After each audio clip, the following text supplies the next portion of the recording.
There are many benefits to delayed cord clamping and cord blood banking. So I'm going to talk about those things a little bit. So delayed cord clamping is basically how you're just waiting a few minutes before clamping the cord after birth. So typically it's done after birth about 15-20 seconds, and they will clamp it after birth.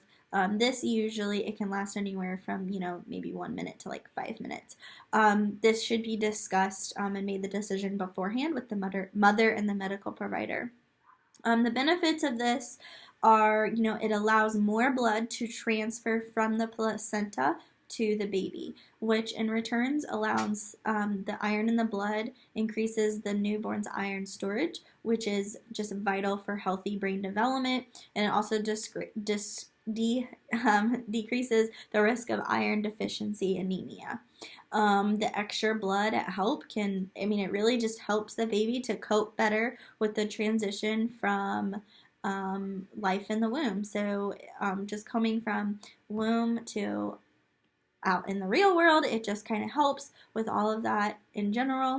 Lungs get more blood so that the exchange of oxygen into the blood can take place smoothly. And so there's just lots of benefits to that. And like I said, you really have to talk to your medical provider about how long you would want that to look like. My guess is it probably wouldn't last more than a couple minutes in a hospital.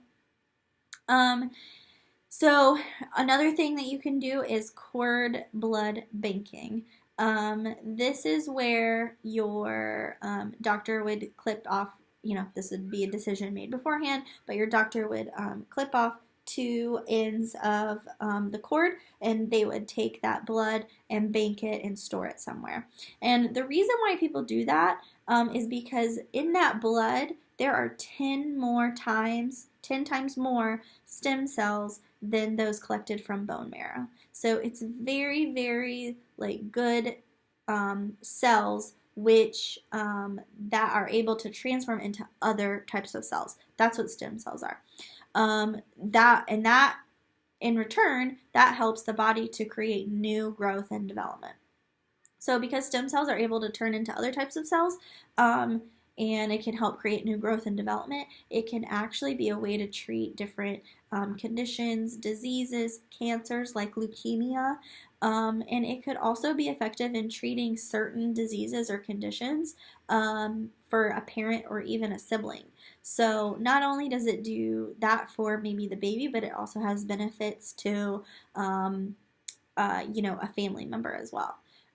You can store your cord blood in probably like a public cord blood banking place. I know there's some other areas that you can do that can help you find some different options if that's something you're interested in. But once again, just talk to your medical provider before making some of these decisions, so that way you can go in beforehand. And these are things that you can also include in your birth plan as well.